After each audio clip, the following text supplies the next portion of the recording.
ආයුබෝවන් අපේ YouTube channel එකට ඔබව සාදරයෙන් පිළිගන්නවා. මේ වගේ රසවත්ම ආහාර පහසුවෙන් නිවසේදීම හදන හැටි ඉගෙන ගන්න මේ වීඩියෝ එක පහළ තියෙන subscribe button එකයි ඊට එහා පැත්තේ තියෙන පුංචි සීනුවයි ඔබලා අපේ channel එකට එකතු වෙන්න. අපි හැමෝම ආසයිනේ බූන්දි කන්න. ඉතින් අපි ටවුන් එකට බඩු ගන්න ගියාම බූන්දි අරන් එන්නනේ පුරුදු වෙලා ඉන්නේ. එහෙම කඩෙන් ගේන බූන්දි ගොඩක් අඩු මුදලකට රසවත්ව ගෙදරදීම හදන්නයි මේ ලෑස්ති වෙන්නේ. අපිට ඒකට අවශ්‍ය කරනවා පාන් පිටි කෝප්ප එකක්, එහෙම නැත්නම් ග්‍රෑම් 150ක්, සීනි ග්‍රෑම් 250ක්, කඩල පිටි කෝප්ප කාලක්, එහෙම නැත්නම් ග්‍රෑම් 20ක්, බේකින් පවුඩර් තේ හැන්දක්, ලුණු තේ හැඳි කාලක්, වැනිලා තේ හැන්දක්, රතු පාට ෆුඩ් කලරින්, වතුර කෝප්ප කාලක්. මේ තමයි ඒ අවශ්‍ය ද්‍රව්‍ය ලයිස්තුව.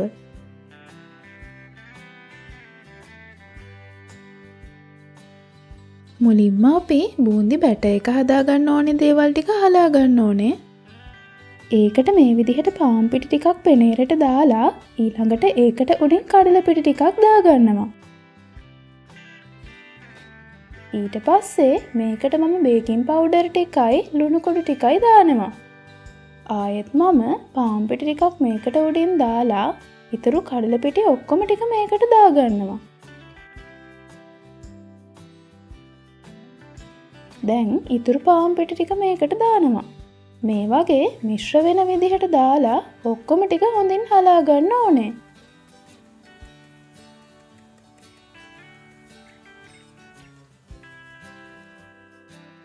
හරි, දැන් අපි හලාගත්ත ටික හොඳට මිශ්‍ර කරගන්න ඕනේ.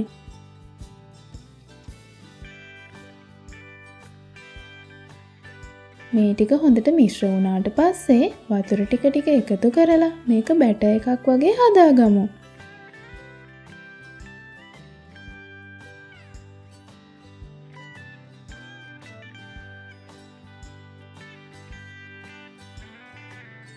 මේ වගේ කැට නැති වෙන විදිහට හොඳට කලවම් කරගන්න.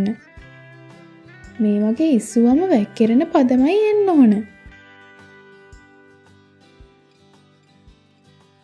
දැන් අපි මේ මිශ්‍රණයට රතු පාට ෆුඩ් කලරින් දානවා.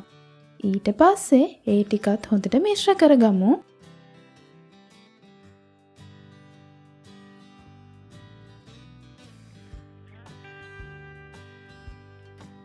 ඔන්න දැන් අපේ බූන්දි බැටර් එක ලෑස්ති. දැන් අපි පෑන් එක ලිපේ තියලා ඒකට සීනි ටික දාගන්නවා. ඊළඟට ඒකට වතුර කෝප්ප කාලක් එකතු කරගන්නවා.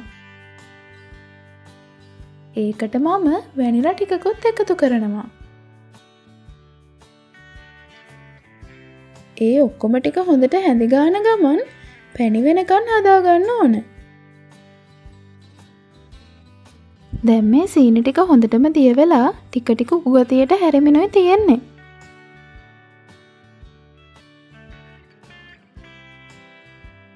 මේ විදියට හැන්ද ඉස්සුවාම පැණි නූල් වගේ එනවා නම් පදම හරි.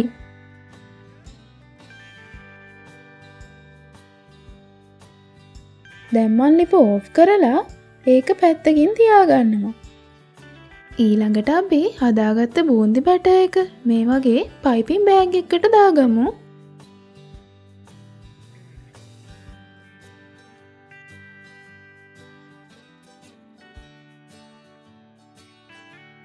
දැන් අපි තාච්චිය ලිපෙන් තියලා ඒකට පොල් තෙල් දාගන්නවා.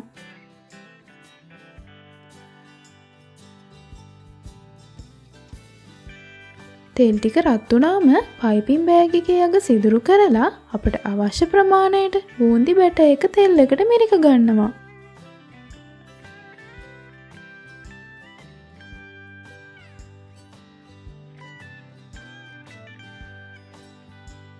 මේ වෙලාවේදී අපි හදාගත්ත පැණි එකත් ළඟින් තියාගන්න.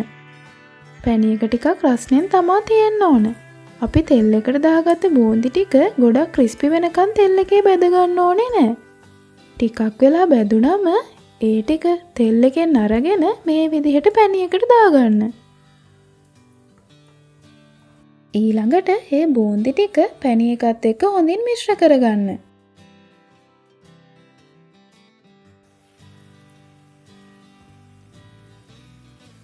මේ විදිහට අපේ මිශ්‍රණය ටික ටික තෙල් එකට මිරිකගෙන ඒ ටික පැණි එකට දාගෙන ඔක්කොම බූන්දි ටික හදාගමු.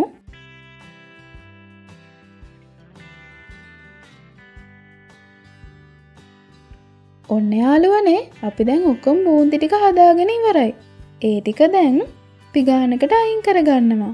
මේ වෙලාවේදී සීනි එක කැටි ගහිලා වගේ තිබ්බොත් ආයෙත් ලිපේ තියලා ටිකක් රත් කරගන්න.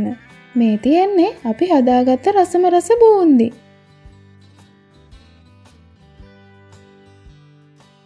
බලන්න අපි හදාගත්ත බූන්දි ටික කොච්චර ලස්සනට ඇවිත් තියෙනවද කියලා.